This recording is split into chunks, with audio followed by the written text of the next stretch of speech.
Oi, não disse para você que ia ser rapidinho? E estamos nós aqui com o pastor Tiago e nós terminamos o primeiro bloco falando o quê? Projeto de poder. Projeto de poder. Isso aí. E por que nós falamos projeto de poder? Manipulação, a galera que fica lá. Então, se eu deixo de ser aquela pessoa que é o que eu penso e como eu penso, sim, eu começo a sair da caixinha. Exato. E aí, desculpa, mas aí que tem a questão que o pessoal sofre com isso, que tem medo de um relativismo absurdo. Mas não é relativismo que eu estou falando. Não é a ideia de que se não existe verdade absoluta, então existe o relativismo. Não, eu estou dizendo que existe uma pluralidade, uma diversidade que se comunica e ela se entrelaça naquilo que o Edgar Morin vai chamar de complementaridade. Ou seja, complementaridade na ideia original da palavra, que é fazer aquelas poltronas que eram trançadas, que é tudo bonitinho. Uhum. Então, a complementaridade é quando você usa o seu trançado por cima do trançado do outro e aquilo faz uma forma bonita. Uhum. Então, essa ideia de se abrir para o diálogo, essa ideia de se abrir e dar espaço, sabe por que a gente não dá espaço? Porque a gente perde o poder da manipulação. Só que aí você vive um indivíduo dependente de você e esse indivíduo dependente de você tenta sugar de você uma demanda que você não consegue atender. No final das contas, você tem um cara frustrado porque não consegue ser atendido na sua demanda e você está frustrado porque o cara não consegue corresponder a tudo que você designou para ele. Então, dentro de ambiente de empresa, é muito comum assim, o camarada passar um checklist. Você tem que fazer isso. Se você não está, lembrando lá daquele programa, está demitido. Uhum. Então, ou seja, você passa um checklist para aquele camarada. Só que, e isso você me ensinou muito e me prova muito isso, a questão de humanizar os aspectos empresariais, de trazer um aspecto humanizador dentro de empresas, faz com que você consiga trazer segurança para aquele indivíduo, que não é mais uma peça do profissional, é um indivíduo, é uma pessoa. Você tem uma segurança naquele indivíduo que, consequentemente, quando você traz segurança para aquele camarada, você consegue fortalecer a identidade dele e o capacita para ser um camarada de escolhas producentes, de escolhas e critérios que são critérios que têm certo e errado, faço ou não faço, opa, como atender esse cliente, como tomar essa decisão, peraí, eu tenho proatividade, eu quero fazer. Então, ou seja, confirmando, afirmando, realçando a segurança daquela pessoa, você cria indivíduos com identidades fortalecidas. Mas nós temos uma questão, né? Porque eu vivo isso dentro das empresas, eu vivo isso no mercado em geral. Aquele que detém ou pensa em deter algum tipo de poder, tendencialmente, ele carrega as pessoas que acreditam nele, principalmente se é uma pessoa de carisma, verdade. no que elas têm que fazer e como tem que ser feito. Mas esse o que e como é dele, não é no tempo do outro. Eu te pergunto, fazendo um paralelo, provocando, você no púlpito, as pessoas que estão ali embaixo são um homem carismático. Então, será que realmente você tem uma maioria que te escutam e elaboram e tem como ter a sua fé de volta? Ou, na verdade, eu acredito no que Tiago está dizendo e a partir daí eu tenho o que pensar, não o como pensar? Isso eu vou falar de mim, mas pegando a figura mor para mim, que é o Deus encarnado, que é Jesus. Ele passa 3 anos ensinando 12 caras, e os 12 caras, um trai, o outro nega, o outro não acredita naquilo que é principal e primordial para a fé cristã, que é a ressurreição, que é Tomé. E essa realidade toda diz pra gente que talvez eles só apenas acreditavam naquilo que eles queriam. Não era aquilo que ele dizia, porque a boa notícia era: o reino de Deus chegou. E o que é a ideia de o reino de Deus? Bom, tudo aquilo que está desajustado nós vamos ajustar. Só que esse desajustado tem a ver no senso comunitário. Sim. A ideia de que não é desajustado só em você, para você. Ou seja, eu te entrego aqui alguma coisa que você tem para você, somente trate do seu individualismo e pronto, acabou. Não era isso que Jesus propunha. O que ele propunha era um senso coletivo, onde a ideia do efeito borboleta vai bater aqui, as coisas vão acontecer reverberando para todos os lados, isso vai funcionar. O reino de Deus vai chegar, porque o paraíso deixou de ser paraíso quando Adão disse que a culpa era de Eva e ele tinha que terceirizar. Porque paraíso era paraíso quando todo mundo chegava junto e dizia: vamos embora. Vamos fazer isso aqui acontecer. A propósito de paraíso, nossa, eu escutei foi ontem uma história. Tem duas coisas. Uma para provocar muito. Cara. Não, mas essa foi muito bacana porque me Fala. mandaram um texto falando de que um cara encontrou Deus e perguntou a ele a diferença entre o inferno e o paraíso, o céu. Paraíso. Aham. E Deus o leva à primeira porta, que é o inferno, e ele Tá. encontra várias pessoas sentadas em uma mesa redonda, e ao meio dessa mesa redonda, todas as iguarias possíveis, né? Todas elas tinham como prolongamento das mãos uma colher. Elas alcançavam Legal, aquele meio, mas elas não legal. conseguiam, em absoluto, se alimentar. Isso aí. Bom, e aquilo foi meio chocante para o cara que assistiu aquilo e inferno. Sim. Pessoas magras, desnutridas e não podiam se alimentar. E Deus leva esse cara para a segunda porta. E ele abre e, assustado, ele vê a mesma cena. A mesma cena. As mesmas pessoas, a mesa com as mesmas iguarias, com aquelas colheres, com um detalhe, todas sadias, coradas, belíssimas. E ele diz, mas como? Que diferença? Que história é essa? Legal, Aí legal. ele diz o seguinte, a única diferença é que lá eles não se alimentam entre eles. Aqui eles aprenderam que eles não podem se alimentar, mas alimentam um outro. É isso aí, fenomenal. Né? Então, Fenomenal. aí, quando, para mim, isso representa, foi engraçado, isso bateu ontem, sabe? Eu sei, as coisas acontecem. Não, Você vinha aqui parada hoje, fluir. então ontem tinha que aparecer algum trem, né? certo, Para é isso trazer, aí. né? Porque essa questão da fé, ela está ligada diretamente, né, ao outro. Eu não posso ser sozinho. Exato. Eu tenho Exato. que ter o outro. Agora, você dentro da tua fala, quando você traz a questão até da diferença, os apóstolos, que realmente cada qual com as suas características, então viva a diferença. É isso aí. Viva a diferença. A propósito disso, agora realmente para o bicho pegar. Eu li um artigo. Ah, meu Deus. Não, eu li um artigo de um inglês, um sociólogo, não lembro o nome, mas há pouco tempo aí atrás, em que ele defende uma tese que Deus, ele formou todas as formas da sexualidade. Porque não é ele que manda. Sim. Então, se é ele que manda e ele que rege, tem um detalhe. Eu pensei, refleti muito sobre isso. Cheguei a lugar nenhum, nem quero chegar.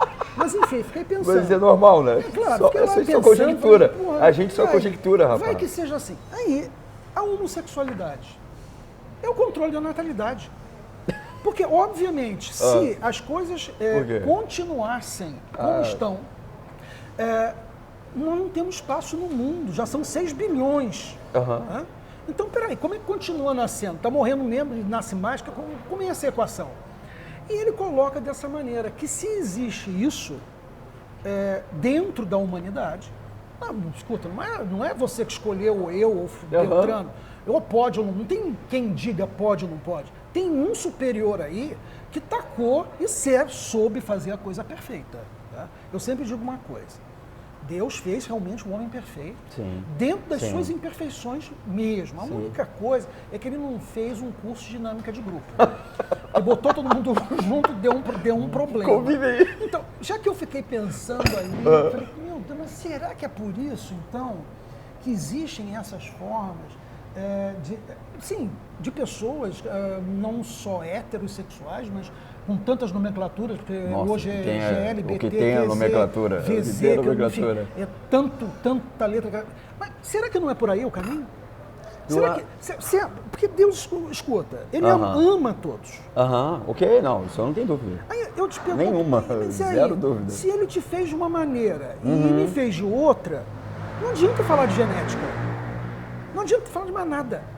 Aí eu pergunto, se é isso, se é o caminho, é esse, a gente tem que se render a tudo e aceitar, inclusive os criminosos.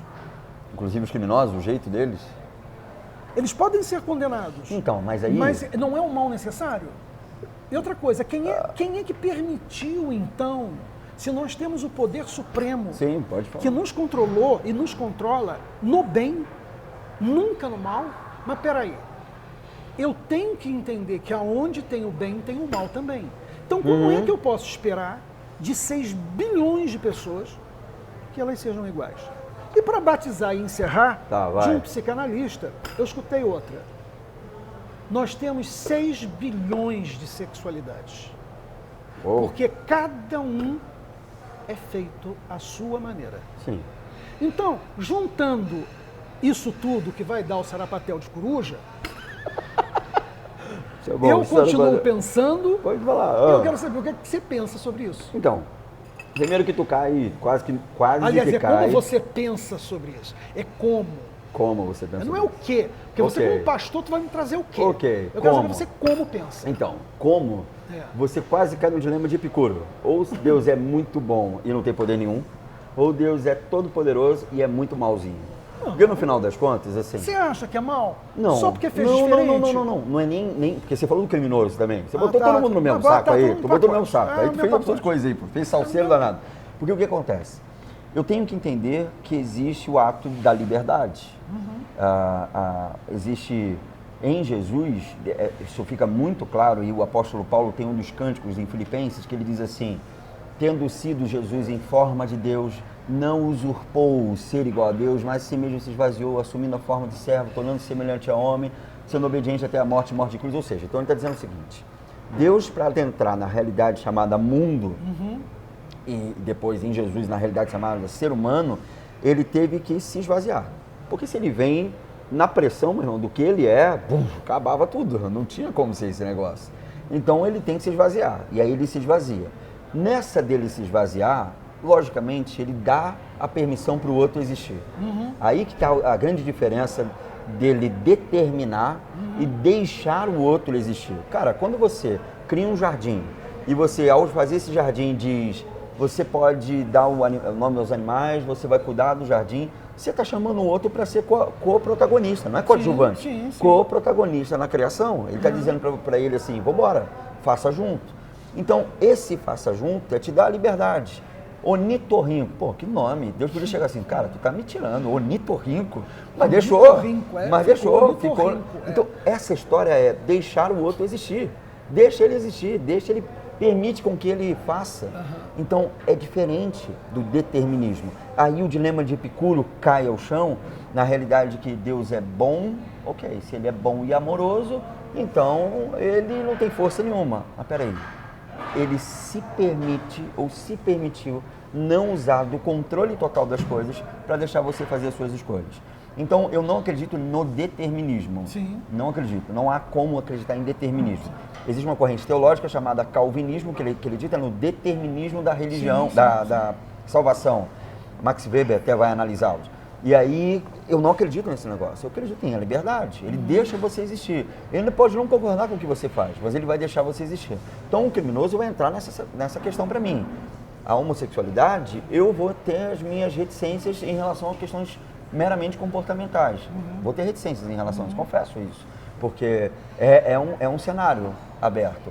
Quando o pessoal chega e, por exemplo, fala de Sodoma e Gomorra, Deus acabou com o mundo por causa do homossexualismo em Sodoma e Gomorra. Tanto é que a palavra sodomia é sinônimo de homossexualidade. Quando você vai para o texto de Ezequiel, que é um profeta à frente, Ezequiel vai dizer o seguinte: olha só, vocês podem cair no mesmo erro da sua irmã Sodoma, que sucumbiram à ideia do apoio ao necessitado, não cuidaram de ninguém, ficaram lá só os poderosos consumindo, e os poderosos que consomem não trabalham, não fazem nada, só consomem, pronto, acabou. Então o que acontece? Sodoma e Gomorra, na realidade, ela sofre um colapso civilizacional. Ela, tal como os maias, os astecas, várias civilizações que desapareceram. Então é muito reducionista dizer, foi por conta disso aqui. Não foi por conta disso aqui. Foi por conta daquilo que Jesus disse. Amar ao próximo como a si mesmo é um dos dois principais mandamentos. Então, quando você se preocupa com o outro, e vou te falar uma outra coisa, Kleber, aí que tem uma parada maior ainda. Porque Jesus, ele ressignifica até essa mesma fala dele. Ele vai dizer, amar a Deus sobre todas as coisas e ao próximo como a ti mesmo. Aí depois ele vai ressignificar isso dizendo o seguinte, não, diretor, quanto tempo nós temos?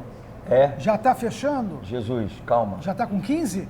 Meu Deus do céu. Jesus da vida, já vamos lá. Passamos o segundo bloco, 15 Segura a onda aqui, vai lá. Aí ele vai dizer o seguinte, não mais como a si mesmo. Ele vai dizer que vocês amem uns aos outros como eu amo vocês. Porque o amor de Jesus é um amor sacrificial, de entrega. É aquela história que a gente falou de projeto de poder, que existe uma crença instituída, que o camarada manipula aquela pessoa por aquela crença que ele instituiu, porque ele quer, na realidade, instituir um projeto de poder. Jesus, Deus encarnado, foca numa pegada completamente diferente quando ele diz assim, não é o poder que me revela, ou não é o poder que revela Deus. Porque o poder, se fosse isso que ele quisesse aparecer, e por meio disso, cara, a cruz era, ei, para com essa bobeira, isso aí é um amor. É o amor que é o grande projeto divino, que é a inserção de uma outra realidade. Mas aí, Deus é amor. Aí já é um outro bloco, seria outro programa para falar do amor. Bom, mas eu queria encerrar dizendo o seguinte, presta bem atenção que você está assistindo um programa com duas pessoas que são completamente diferentes, mas é em tudo. Eu sou uma pessoa que não tem padrão. Ele é uma pessoa que vive em um padrão que ele escolheu para a vida dele, e fora crença, valores e tudo mais. Eu te pergunto, por que será que nós somos amigos e nos damos tanto bem? Boa. Eu não vou responder isso, nem você.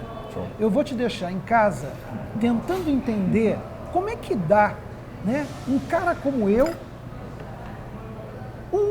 um pastor, divergindo inclusive de muitas ideias, porém amigos, sem problema. E é sempre assim, nunca foi diferente. Verdade. Pensa nisso, hein? Verdade. Eita, que lasqueira, hein? Te lasquei em casa hoje, hein? Gente, um beijo para vocês e eu gostaria de dizer mais uma vez, eu estou no Varietá e se alguém questionar se é jabá, pode dizer que é assim. Sabe por quê? Porque as empresas que eu lido, eu trato delas e eu trato elas como se fossem minhas. Eu acho justo que eu traga meus convidados aos lugares aonde eu trabalho. Eu acho justo que a gente faça trocas na vida leais. Então, estar no Varietá é mostrar um pouquinho para vocês, inclusive do meu próprio trabalho. Gente, muito obrigado e nos vemos na próxima semana.